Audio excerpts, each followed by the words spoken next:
Ah, la Blancpain 50 Fathoms. Un jour. 22 000 $? Ben non, ça n'arrivera juste pas. Et même si je gagnais à la loterie, elle est beaucoup trop grosse pour mon poignet à 45 mm. Et en 42 mm, c'est encore trop gros.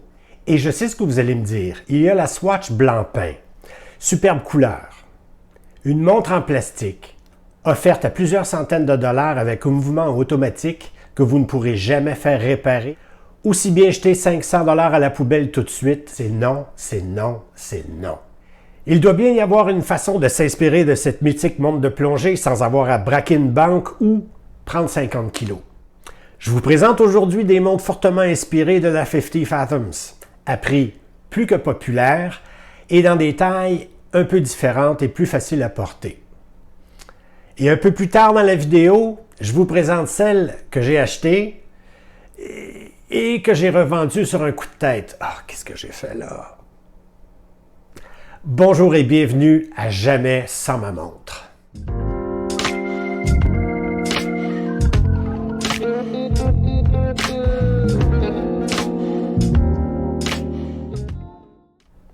D'où vient d'abord cette fascination avec la Blancpain 50 Fathoms? D'abord, Blancpain est la plus vieille maison horlogère suisse et 50 Fathoms, c'est la première montre de plongée proposée aux plongeurs professionnels. Pensez nageurs de combat de la Marine nationale française, Jacques-Yves Cousteau, US Navy SEALs, les unités spéciales des armées allemandes, hongroises et pakistanaises et bien d'autres organisations.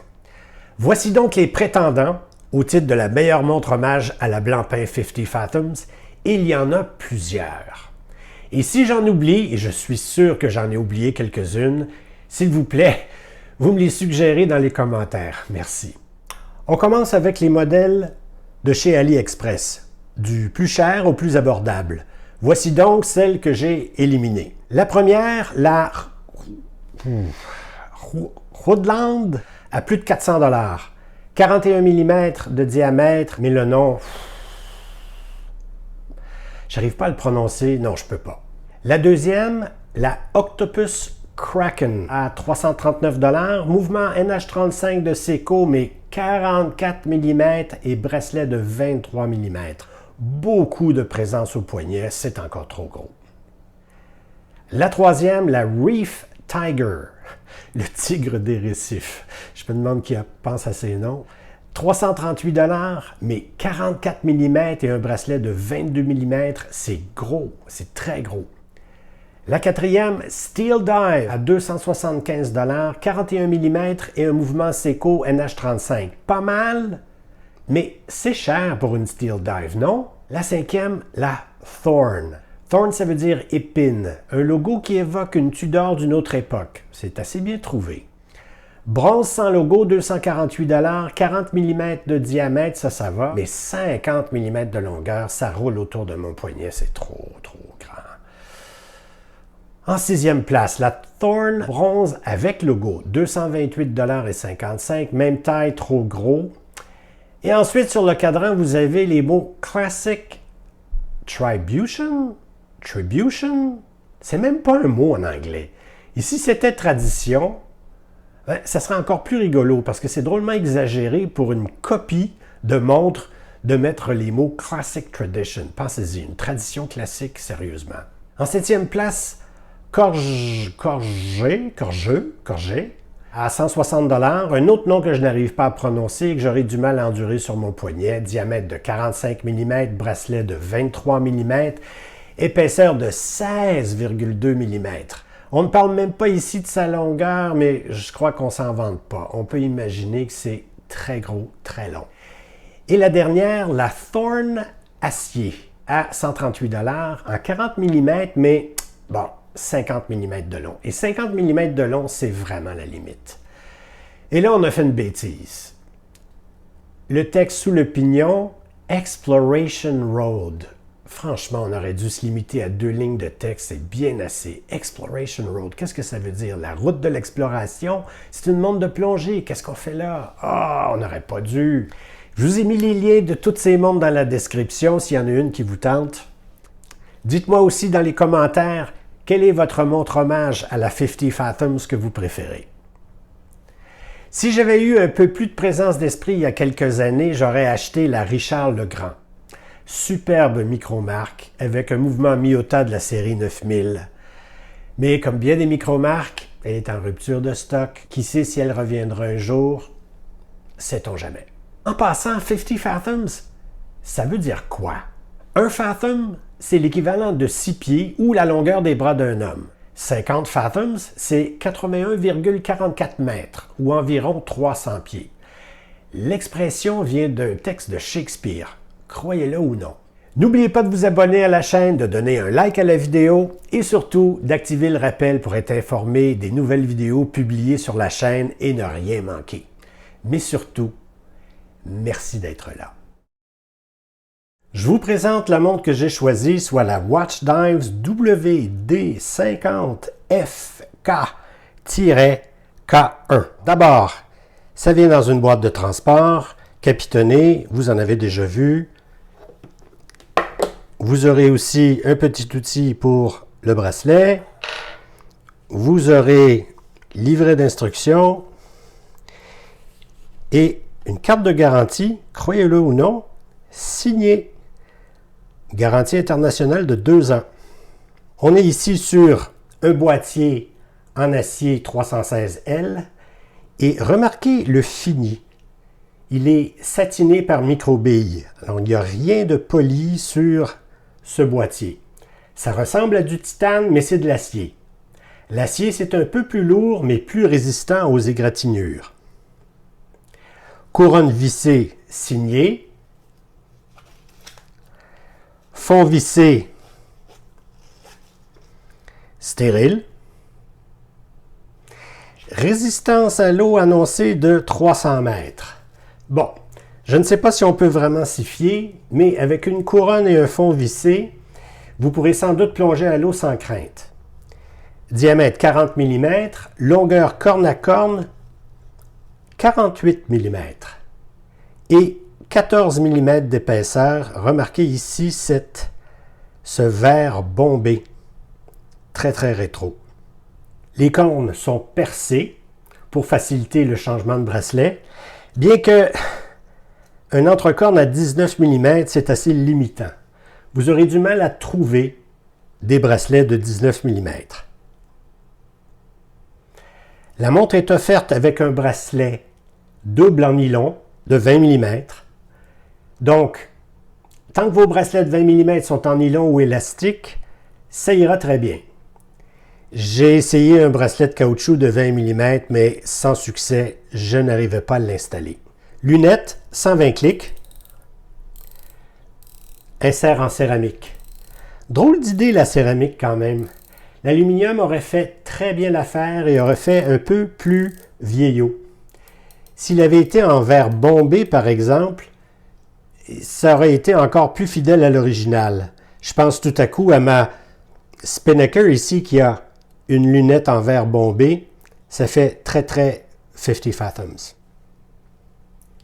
Parlant de verre, moi j'ai choisi le modèle offert avec le verre minéral bombé avec anti-reflet, sans teinte, mais il y a un autre choix et je vous en parle dans quelques instants. La luminosité ici, elle est assurée par de bonnes applications de Luminova C3 sur lunettes, aiguilles, marqueurs, chiffres. Son prix cible, autour de 150 $ ou un peu moins si vous faites assez vite. Je vous ai mis le lien de ce modèle sur le site de Watch Dives dans la description. On est ici sur une lunette 120 clics.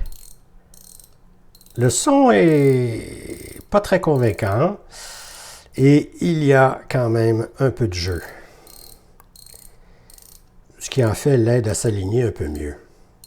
Tiens, comme ça.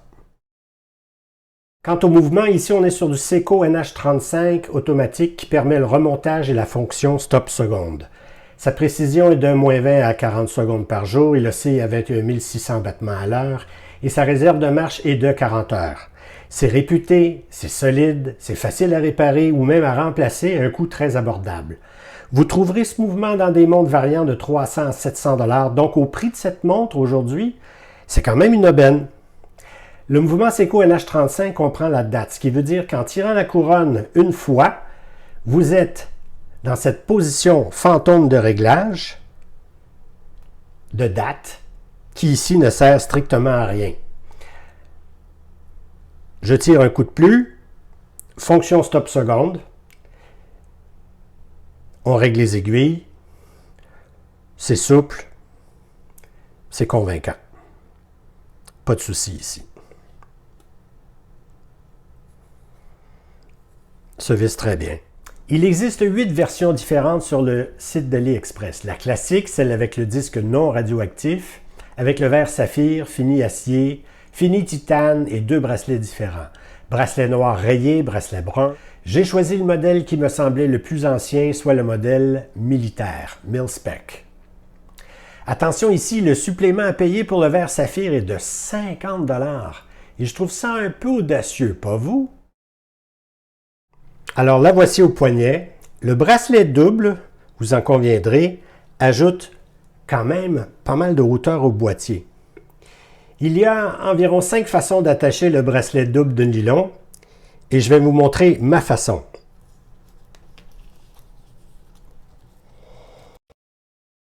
Passe une fois,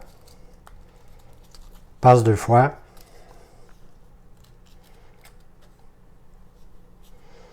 Ce qui permet d'avoir seulement une épaisseur sur le boîtier. Donc, si votre montre est un peu haute, c'est quand même un peu mieux.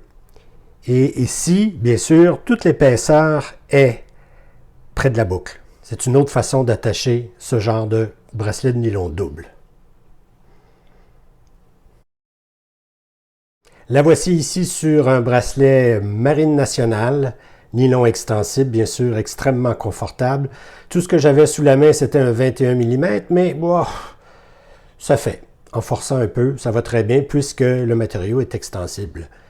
Ici, vous l'avez sur un bracelet nylon, simple, d'un rouge très foncé, avec cette rayure qui rappelle en fait tous les indices, les chiffres et la lunette. Ici, kaki avec rayure rouge, simple, nylon, de type ceinture de sécurité que vous auriez dans votre voiture. Très confortable, souple. Gris militaire façon Royal Air Force, RAF, un de mes préférés. Vraiment, ça va avec à peu près tous les boîtiers, toutes les montres. L'incontournable bracelet noir et gris, qu'on appelle à tort d'ailleurs le bracelet James Bond, qui n'était pas du tout noir et gris. Très confortable, un classique. Il y aurait aussi, bien sûr, le bracelet cuir avec surpiqûre, qui est d'un beige écru, qui va rechercher un peu la couleur des indices et des chiffres. Sur ce fond noir, les aiguilles en forme de crayon blanc et enduits d'applications lumineuses en leur milieu, les chiffres 3, 6 et 9. Les marqueurs de couleur beige vieillis pour imiter l'ancien radium, c'est réussi et c'est facile à lire. Notez les petits triangles devant les chiffres, les minutes sur un chemin de fer à l'extrémité du cadran et un rehaut métallique. Le rehaut et le verre bombé contribuent à de légères distorsions de certains angles, ce qui donne son cachet très vintage. Certains trouveront que le logo de Watch Dives au-dessus du pignon, c'est un peu gros. En revanche, le texte sous le pignon, Automatic, 300 mètres, 1000 pieds, est assez discret. Donc c'est un bon équilibre. C'est un outil, on doit pouvoir lire l'heure et s'en servir sous l'eau très rapidement, sans aucune hésitation. Ça fait le travail. Dans le noir, la luminosité est tout à fait suffisante. C'est très convaincant.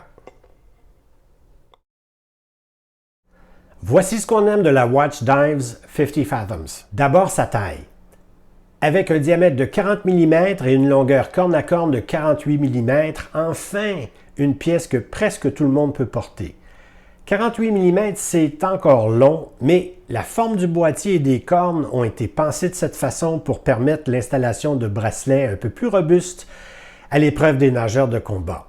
On s'en sort pas, c'était vraiment voulu. Deuxièmement, son inspiration. C'est sûr que c'est une montre d'une autre époque, très années 60. Mais moi, je suis un fan de tout ce qui est vintage. En fait, à bien y penser, je suis vintage. Troisièmement, le fini. C'est mat et ça n'attire pas du tout l'attention. Ça fait outil sérieux et non bijou, si vous voyez bien ce que je veux dire. Et finalement, son prix. Avec un mouvement automatique Seiko, je vous mets au défi d'en trouver une semblable à mouvement, même quartz pour ce prix. C'est vraiment une belle valeur. Voici ce qu'on aime moins de la Watch Dives 50 Fathoms. D'abord, un entrecorne de 19 mm. Bonne chance pour trouver des bracelets de 19 mm à prix populaire. Ça se trouve, mais c'est rare. Mettez-lui une 20 mm en nylon et on n'en parle plus. Deuxièmement, le faux vintage. Cette couleur crème, façon un peu radium, jaunie, ça ne plaira pas à tout le monde. 1 mm ou peut-être 2 de plus à la largeur de la lunette pour bien la mettre en évidence, ça en jetterait un peu plus. La lunette céramique, je l'aurais préféré en aluminium pour faire plus vieillot ou encore en verre bombé un peu pour être plus fidèle à l'original. Les clics, les clics de la lunette sont un peu bas de gamme. Le son est un peu mièvre. Il y a un peu de jeu dans tout ça, mais pour le prix, bon, on s'en plaindra pas tellement. Si vous la voyez passer à un prix qui vous convient, faites vite, parce que le prix va augmenter, c'est sûr. Au moment de filmer cette émission, elle est moins chère sur le site de watchdives.com que sur la plateforme AliExpress. Allez savoir. Mais vérifiez les deux quand même et mettez-la dans votre panier d'achat. Non, vraiment, pressez-vous si vous la voulez. Pour mes autres recommandations, eh bien, si vous n'êtes pas trop allergique aux montres hommages, voici un clin d'œil à une vieille Tudor, la Phoibos Voyager, et une reproduction d'une Doxa, montre très célèbre dans l'histoire de la plongée sous-marine.